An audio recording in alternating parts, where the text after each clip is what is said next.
Thank you very much, fellow Africans. Thank you and welcome to our today's episode. Being on Friday, as usual, we discuss about the climate change that we face in Africa and the ripple effects of climate change. And today, being on a Friday, I would love us to go through, being on 15th of February, about the climate change that we face in Africa. I've not kind of like gone through research, but then I'm having some general knowledge that I feel it's good if I give it out in terms of our agricultural sector and the climate change. That is the relation, because we have seen that as the years progress, the issues to do with climate change and how they impact our agricultural sector is quite on a high toll. And so we need to figure out ways and have some pragmatic ways of thinking or practical things doing on the ground in trying to see how then can we sustain ourselves even if climate change keeps on shifting, or the weather patterns keeps on shifting, whereby the rain patterns are unpredictable. We need to figure out within our systems on how we can then not depend on rain-fed agriculture, because we do have the ability and we have the potential to have our own schemes of figuring out, okay, there's no rain, then you can do this. And so there's a project in Kenya by the name the Galana Kulalu. I want us to use Kenya just a little bit to help us exemplify on today's very short episode, by the way, about the climate change, because it is a project by the name Galana Kulalu in two counties, in Tana River and Kilifi. This is a project, the size of this land is 1.7 million acres of land. This is a very huge land. And so if this whole land would have been utilized, remember some years ago, the Israelites were here trying to see how they could do some farming here, because remember, Israel is an example, an epitome example of countries that are, they're actually deserts. But when you look at Israel, is a very small country, a desert country, but Israel do not import. For a fact, they do not import, or if they do it, a very small percentage, and it's a desert. And so it is because of how they have taken the strategic interventions of seeing how they can utilize the agricultural sector and be serious with the lives of its people in terms of food production and substantial food production for its country. And so Galana Kulalu is a project that if the government of Kenya would have been serious enough, because not only this, but the government that have been there progressing, and this has been land and have been available for quite a long time. This is a project that will now be funding or be there for Kenya's basket.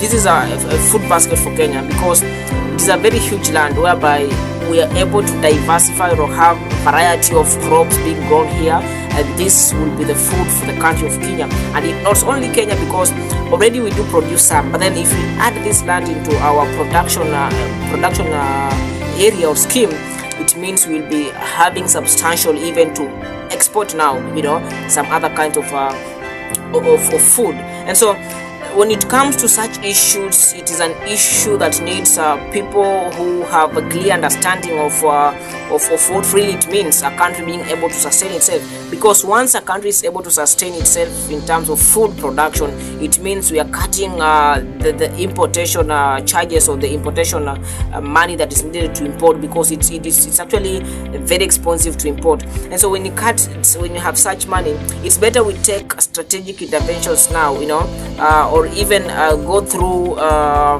face a lot of it requires a lot of money, let me term it that way. And so it's better we do it now and then have a sustainable food production system as we go into the future, such that we cut short on the imports, and then the money that we are using to import, we can translate it to another sectors to help us aspire our growth. It is possible, but then it needs some clear minds. It needs strategic intervention. It needs people who are visionary, it needs people who are serious. Here we talk about somebody being serious, so we need serious people.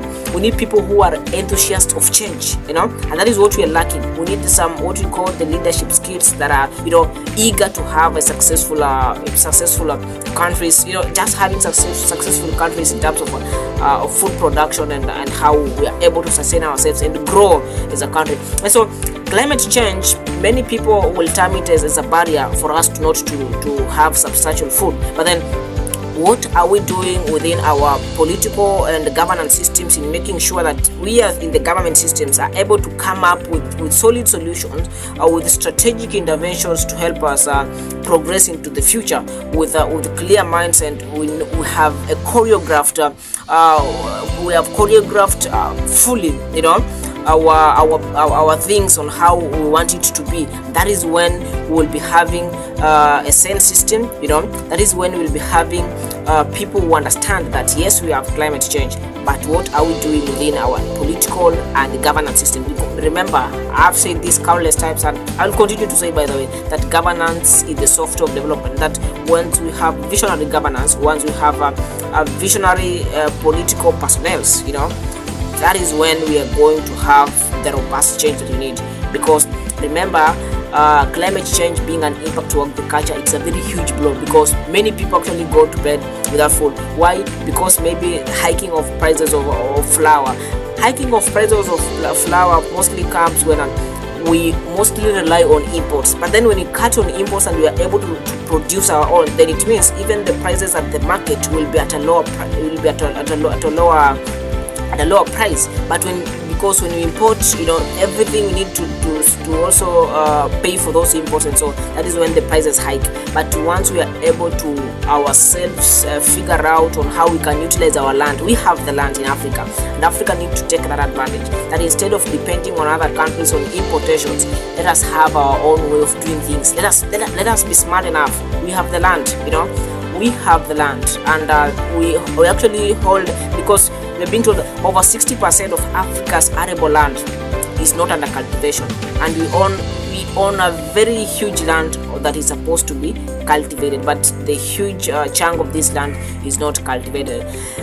And so therefore, fellow Africans, having spoken all about that, because today I didn't go through any research, but this one is just the general knowledge. And so therefore, I want to wish you a great it's a Valentine's Day, so have a great Valentine's Day, and then probably let's meet on Monday, discuss governance, have an interesting weekend. And then, as I told you before, there is something I'm cooking behind the scenes, and believe me,